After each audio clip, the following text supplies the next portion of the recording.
Good morning, सुप्रभात। आइए हम लोग वचन में जाएंगे। आज के इस वचन में हम लोग देखेंगे गिनती का 25 अध्याय है। यहाँ पर एक अच्छा लेसन है हमारे लिए। घटना हालांकि इजरायलियों के लिए अच्छी नहीं है, क्योंकि यहाँ पर बहुत सारे इजरायली लोग मारे गए। कारण ये था कि उन्होंने पाप किया था, उन्होंने व्यभिचार किया। परमेश्वर के मना करने के बावजूद भी वो नहीं माने, और फिर परमेश्वर ने मूसा को आदेश दिया। और हम देखेंगे मूसा को आदेश दिए जाने के बाद मूसा ने उस आदेश का पालन किया, और मूसा को परमेश्वर ने यह आदेश दिया वचन 4 में, अध्याय 25। यहोवा ने मूसा से कहा, प्रजा के सब प्रधानों को पकड़कर यहोवा के लिए धूप में लटका दे, जिससे मेरा भड़का हुआ कोप इजरायलियों के ऊपर से दूर हो जाए।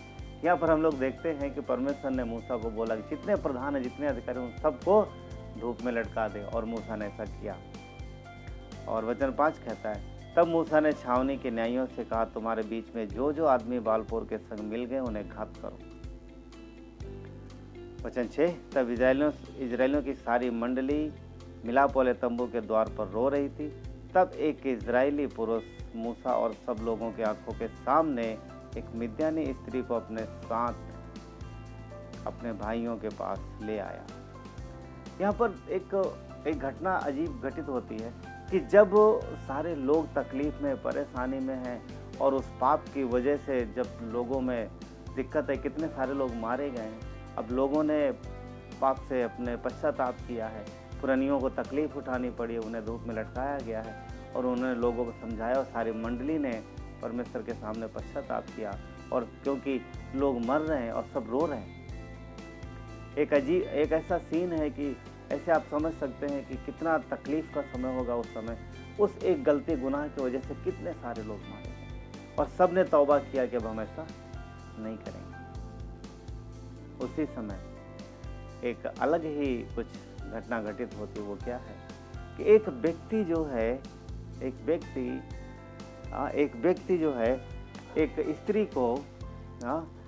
स्त्री को जो कि अन्य जाति है, उस स्त्री को लेके उसके साथ आता है और अपने भाई के तंबू में चला जाता है। एक्चुअली पता है क्या प्रकट हो रहा है? परमेश्वर ने मना किया था कि ये सब काम बंद करो, व्यभिचार बंद करो। इन स्त्रियों की वजह से तुम्हारे जीवन में तकलीफ है। क्यों? क्योंकि अन्य जाति स्त्रियां हैं, और तुम ये जो कर रहे हो ये गलत है। मंडली ने तौबा किया और सब ने पश्चाताप किया। यहाँ पर एक व्यक्ति है जो कि इतनी सारी तकलीफ, परेशानी और चेतावनियों के बाद भी वो सबके सामने, मूसा और मंडली के प्रधान याजकों के प्रधानों के सामने, वो इस अन्य जाति स्त्री को लाता है और अपने तंबू में लेकर चला जाता है। कहने का मतलब ये ऐसा दर्शाने की कोशिश कर रहा है कि चाहे जो हो जाए, जो मर्जी हो, मैं तुम्हारी नहीं सुनूंगा, मैं अपनी मर्जी करूंगा।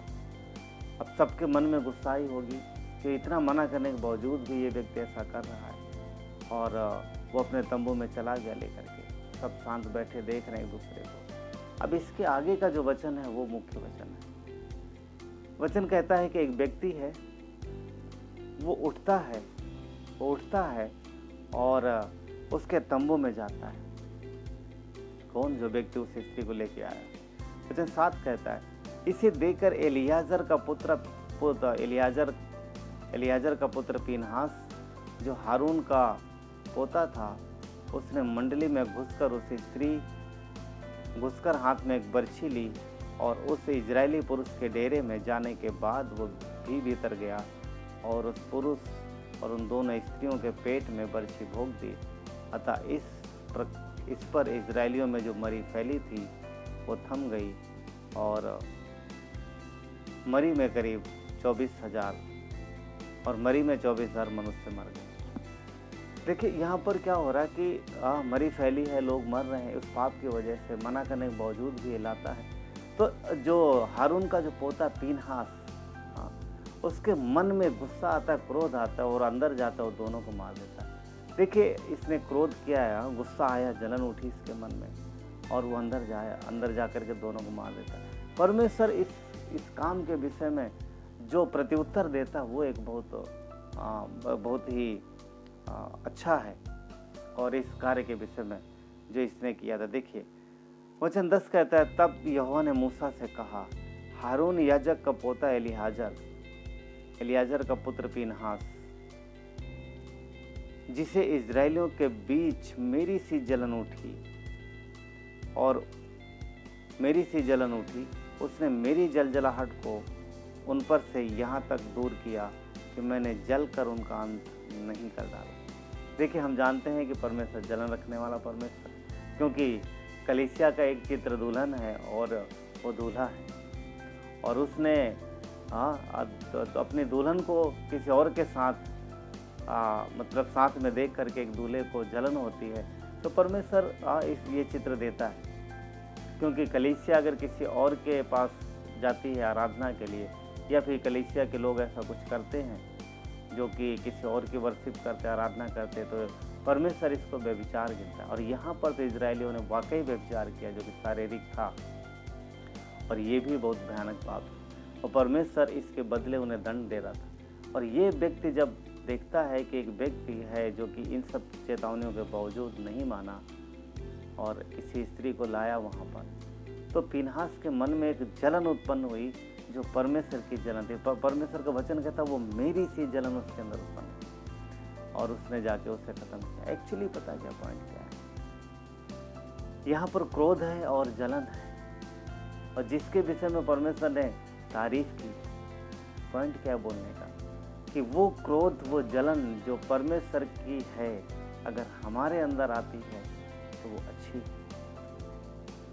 अगर कोई व्यक्ति परमेश्वर के विरुद्ध जाता है, या फिर कोई भाई कुछ ऐसा कर रहा है जिसे उसे नहीं करना चाहिए, तो फिर जो दुख परमेश्वर को होता वो दुख हमें भी होना चाहिए। अगर कोई निर्णय आप लेते हो और उसे नहीं कर पाते हो, यानी आप प्रभु में कुछ बढ़ने के लिए निर्णय लेते हो, आप नहीं कर पाते हो, तो आपके मन में जो एक दुख होता है कि नहीं मैं कैसे नहीं कर पाया, प्रभु मुझे सहायता करे। सो ये अच्छा है, ये अच्छा है ना, क्योंकि यहाँ जो पीनहास के अंदर में मन में क्रोध उत्पन्न हुआ कि इतना सब करने के बावजूद माना क्यों नहीं। आज जो जलन हुई, उसको जो ईर्षा हुई, परमेश्वर कहता है इसे मेरी सी जलन उठी, मेरी सी जलन उठी। परमेश्वर के काम के प्रति, परमेश्वर के काम के प्रति, उसके वचन के प्रति, आज्ञा पालन के प्रति अगर हमारे हृदय में ऐसी जलन उठती है तो ये अच्छी है। ये वो क्रोध है जो पवित्र है, ये वो जलन है जो प्रशंसनीय है, क्योंकि ये पाप के लिए नहीं परंतु परमेश्वर के कार्य के लिए और वचन के लिए उठी। संसार में जो लोग क्रोध करते हैं, जो जलन रखते हैं, डाह रखते हैं, ईर्ष्या, ये सब जो पाप के थ्रू होते हैं, शारीरिक कामों के लिए, उसके विषय में परमेश्वर ने अपने वचन में कड़ी निंदा की और उसे मना किया नहीं करना। परंतु यहाँ कुछ अलग है, ये कुछ अलग सीन है, और यहाँ पर परमेश्वर ने उसकी तारीफ की, मरी थम गई उनमें से। और इतना ही नहीं, इसके बाद पीनहास को और उसके वंश को सदा के लिए याजक पद दे दिया। वचन देखिए,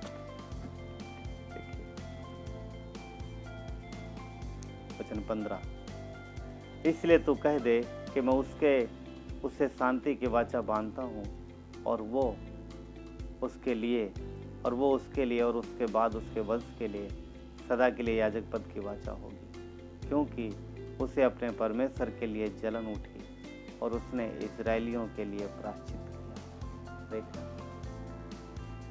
परमेश्वर के लिए जलन उठी, परमेश्वर के लिए जो जलन है वो अच्छी है, उसके काम के लिए, उसके सुसमाचार की बढ़ोतरी के लिए, उसके साथ फेलोशिप करने के लिए जो मन में जो एक आग लगती है वो अच्छी है, और परमेश्वर कहता वो होनी चाहिए।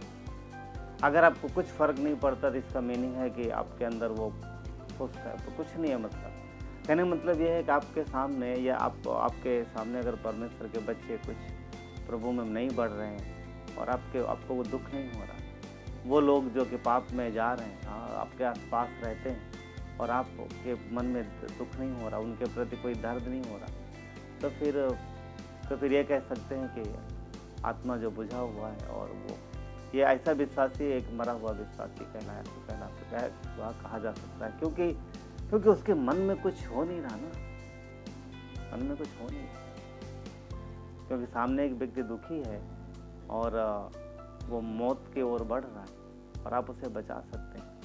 पर अगर ऐसा नहीं कर पा रहे, बड़े दुख की बात है। जलन होनी चाहिए, परमेश्वर के लिए एक बोझ होना चाहिए ना, और वो यहाँ पर देखने को मिलता है। अगर ऐसा हमारे अंदर होता है, हमारे और आपके अंदर, परमेश्वर कहता है ये मेरी जलन जो इसे लगी उठी, जो कि अच्छी।